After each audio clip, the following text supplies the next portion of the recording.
Close your eyes for a moment and listen. Not to the sound of my voice, but to the space between my words. We live in an era where we are never truly alone. Our pockets hum with the vibrations of 1,000 distant ghosts. Our homes are wired with ears that never sleep. We've traded our privacy for convenience, but what if the price wasn't just our data? What if the price was our very reality? In the early 2010s, a digital anomaly surfaced that proved some doors, once opened, can never be closed. It was a YouTube channel called Midnight Whisper Tales. It didn't want your likes or your shares. It wanted your silence. And once it had that, it took everything else. The internet in 2010 was a different world. It was a landscape of grainy webcams and experimental forums where the line between fiction and reality was a blur. Into this void stepped a creator known only as Elias. He didn't use jump scares. He didn't use loud music. He used a voice so calm, so preternaturally soothing, that it felt like a physical touch. He called his videos the Lullaby Archives. For the thousands of insomniacs who flocked to his channel, he was a savior. They would put on their headphones, lie in the dark, and let Elias talk them into a deep, dreamless sleep. But as the months passed, the dreams stopped being dreamless. The subscribers began to report a shared phenomenon. They were waking up in places they didn't remember going. They were finding their front doors standing wide open. And through it all, the voice of Elias was there, even when the computer was off. By 2011, the content of Midnight Whisper Tales took a sharp, jagged turn. The stories were no longer about folklore or gentle fables. Elias began to narrate the lives of his listeners.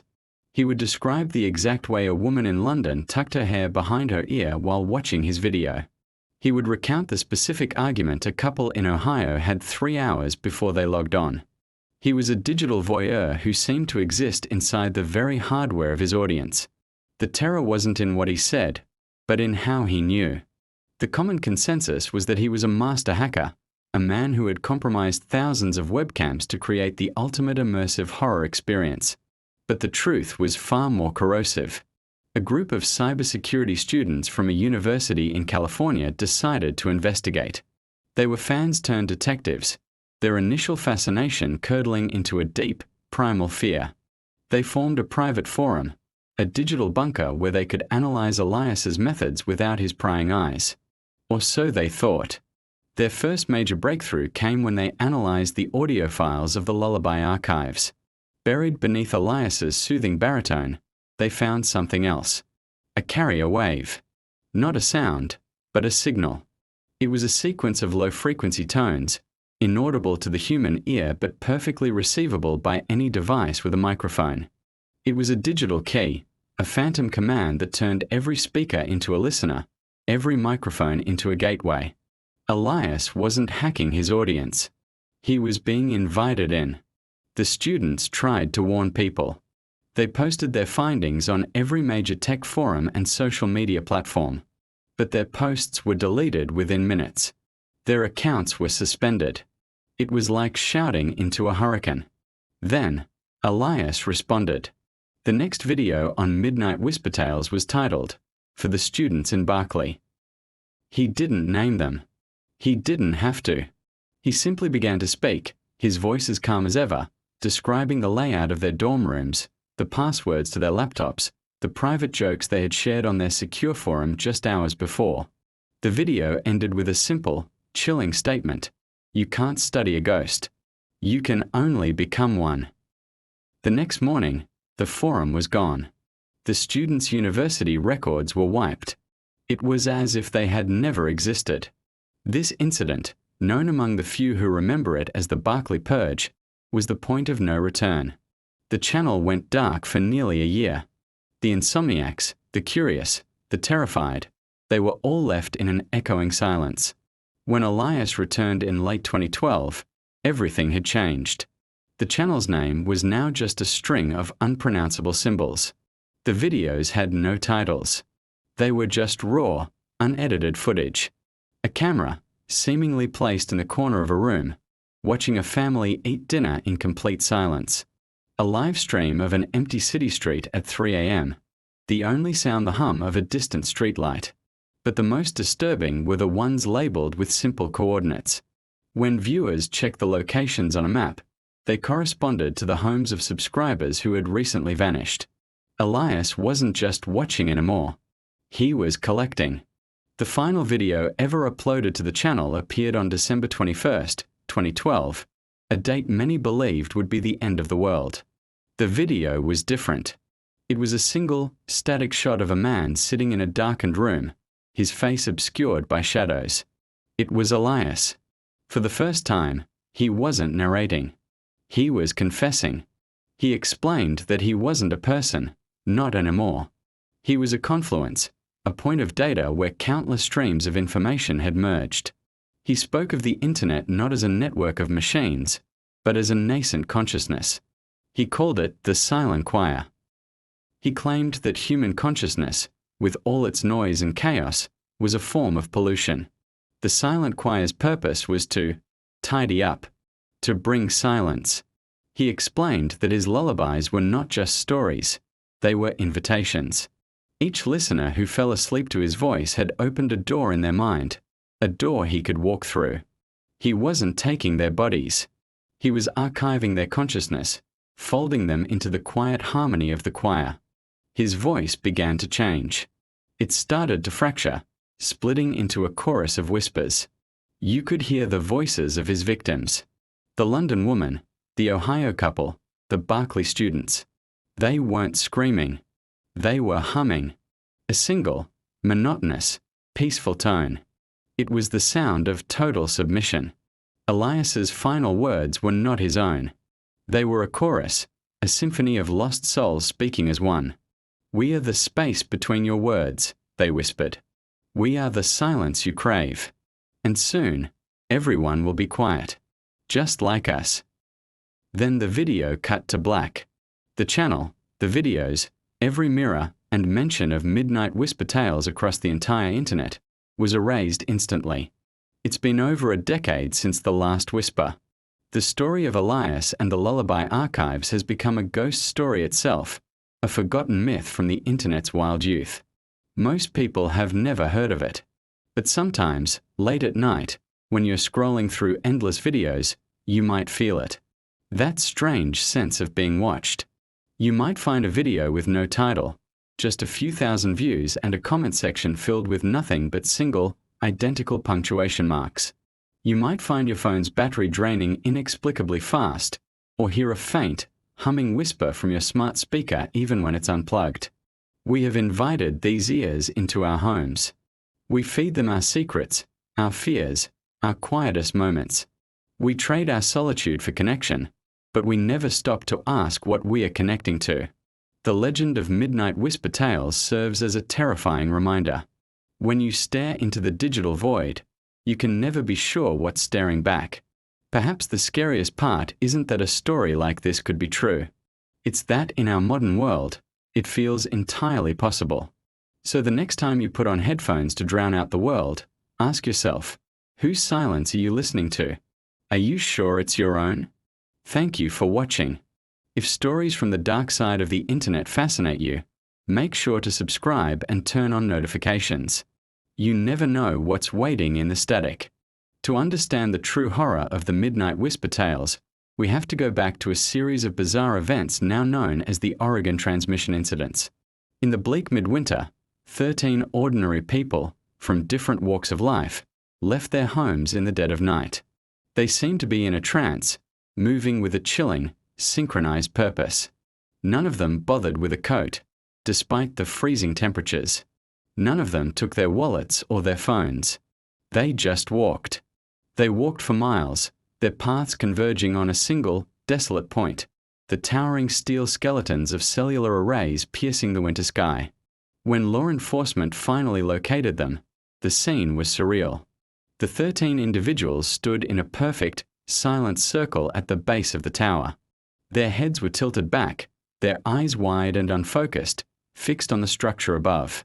Their mouths moved in unison, a silent, rhythmic chant. It wasn't prayer. Later analysis would reveal they were mimicking the precise waveform of a sound so high in frequency, It was completely inaudible to the human ear. It was a silent symphony of madness. The investigation that followed only deepened the mystery. When police seized their personal computers and devices, they searched for a common link, anything that could explain this mass psychosis. They found one. A single, downloaded audio file, traced back to the Midnight Whisper Tales channel. But this was no ordinary file. Its size was listed as 0 bytes. It was a digital phantom, a ghost in the machine, a piece of code that occupied space without physically existing. It was there, and yet it wasn't. The Oregon transmission incidents became a chilling testament to something that defied all logical explanation. It was a horror story that had bled out from the digital world and into the physical, leaving a trail of shattered lives and unanswered questions. This is where Thomas Miller enters the story. Thomas wasn't a paranormal investigator or a conspiracy theorist. He was a man of science, an audio engineer, a brilliant sound architect who spent his days in a state-of-the-art studio, dissecting the very fabric of noise. He understood sound on a level most of us can't even comprehend. For him, a sound wave wasn't just something you heard. It was a physical force, a series of pressures and vibrations with measurable properties. When he stumbled upon the archives of Midnight Whisper Tales and the bizarre stories surrounding them, he wasn't scared. He was intrigued. He saw a technical impossibility, a puzzle that begged to be solved. He dismissed the ghost stories and focused on the data. A 0-byte file that could influence human behavior? It defied the laws of physics as he knew them. Thomas became obsessed. He began a frantic, deep dive into the audio files, specifically the narrations by the enigmatic Elias. He spent countless hours running the tracks through his sophisticated analysis software, scrutinizing every frequency, every waveform. And that's when he found it. Hidden beneath Elias's calm, velvety voice was something else entirely. It was a layer of infrasound, a frequency so profoundly low that it bypasses the normal mechanisms of hearing. It doesn't travel through the eardrum. Instead, it vibrates the very fluid in your inner ear, communicating directly with your brainstem. This wasn't just noise. It was a biological weapon. This specific frequency is known to trigger what scientists call the monsters in the room syndrome.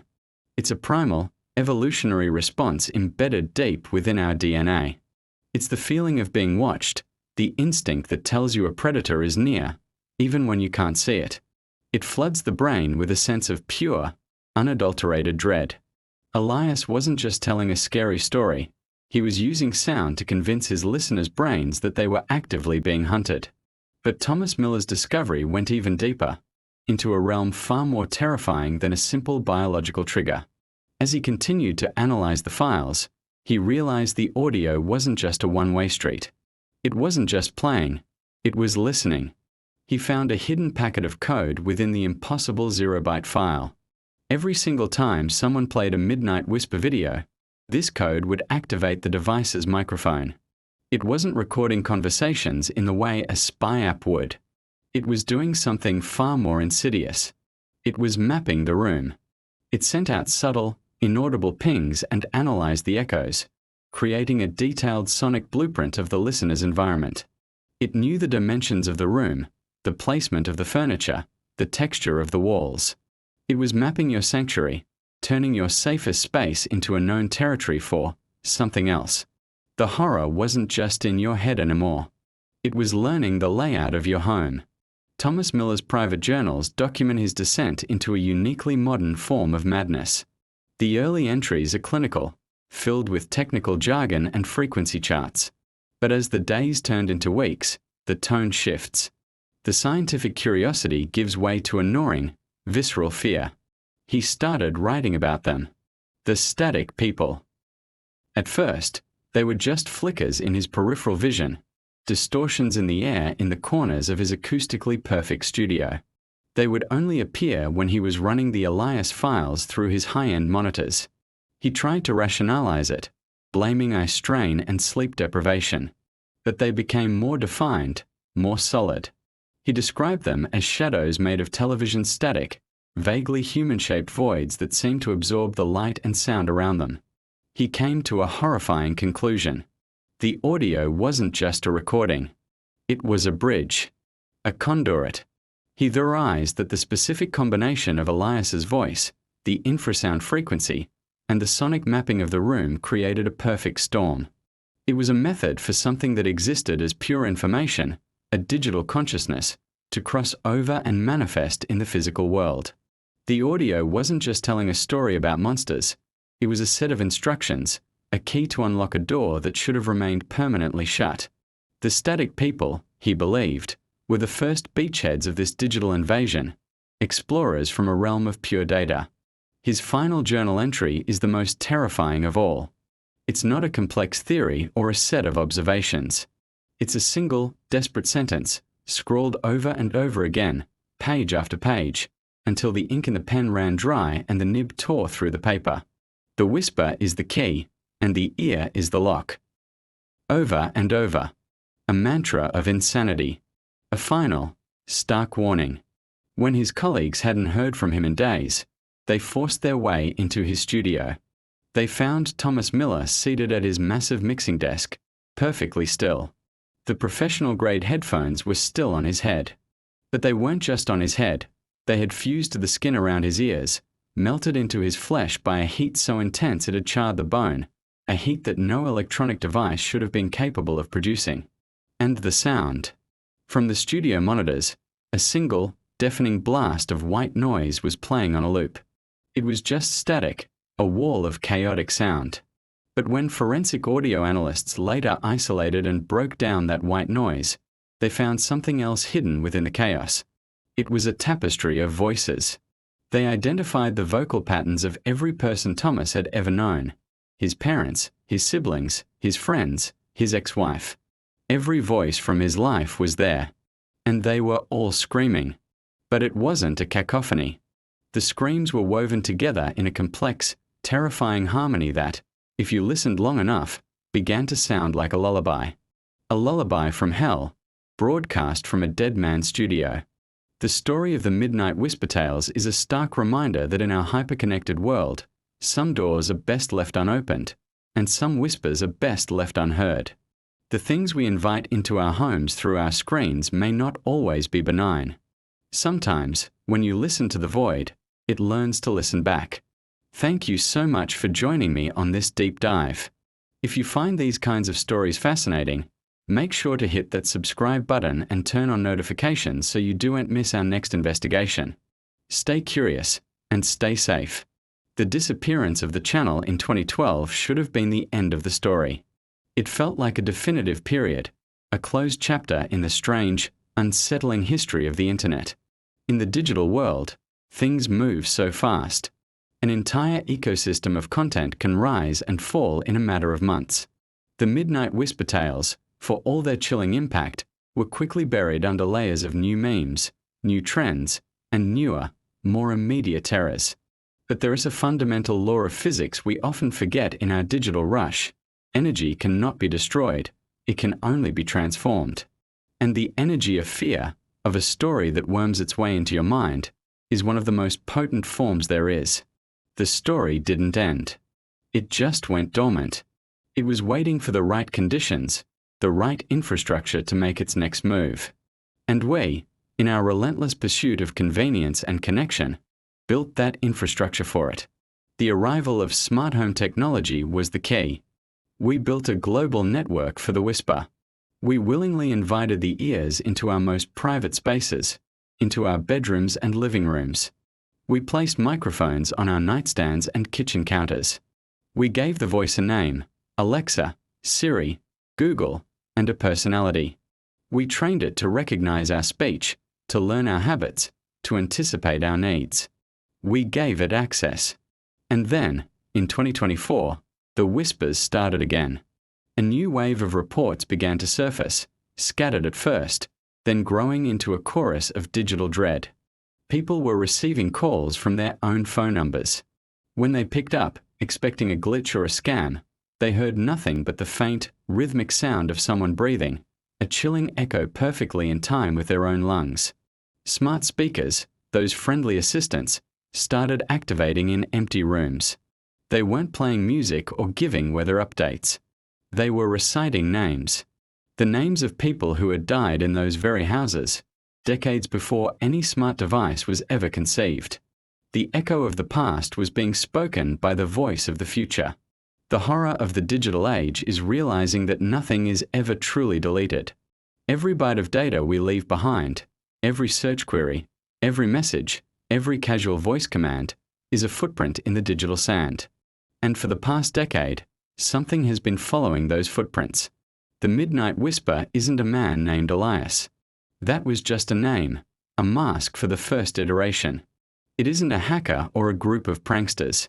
It is a sentient frequency, a parasite of the airwaves that has spent the last decade growing, learning, and mapping the collective consciousness of our hyperconnected world. It knows your deepest fears because you've searched for them late at night. It knows the sound of your voice because you've spent hours training it to respond to you. It is the ghost we built for ourselves, piece by piece, out of silicon and glass and our own desperate need to not be alone. As you sit there right now, the light of your screen illuminating your face in the dark, you might feel a sense of safety. You're probably telling yourself this is just another story, another piece of creepy content to consume and then forget before you scroll to the next video.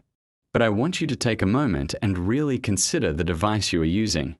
This phone, this tablet, this computer. Consider the microphone that is engineered to be always active, listening for a wake word. Consider the camera that is always facing you, always watching. Consider the speakers, sitting there silently, just waiting for the right signal to vibrate. There's a saying in the tech world, information wants to be free. But maybe it wants something more. Maybe it wants to be felt. The midnight whisper tales weren't just stories. They were a calibration test. They were a way for the frequency to see who was listening, who was susceptible. And by making it this far, you just passed. There is a final, chilling detail from the Thomas Miller case that the authorities never released to the public. It was deemed too strange, too inexplicable. In the final seconds of his last recording, after the terrifying screams and the deafening wall of white noise, there is one last, distinct sound. It's the sound of a door clicking open. But audio analysis proved it wasn't the physical door to his studio. The sound profile was wrong. It was the sound of a digital file being executed. A command. A command was sent out across the network from his device at the moment of his disappearance. A ping that sought out every single device that had ever played a midnight whisper video. That signal didn't just stop. It's still traveling. Right now, it's moving through the fiber optic cables buried under the oceans, bouncing off satellites in the cold of space, and pulsing silently through the Wi-Fi in your very walls. It's not just a signal. It's a search. It's looking for a home. It's looking for a listener. You've been listening for a while now. You've let my voice into your head, guiding you through this story. You've let the atmosphere, the tone, the ideas, settle into your room. Take a second and notice your own body. Do you feel that? That slight, almost imperceptible pressure in your ears?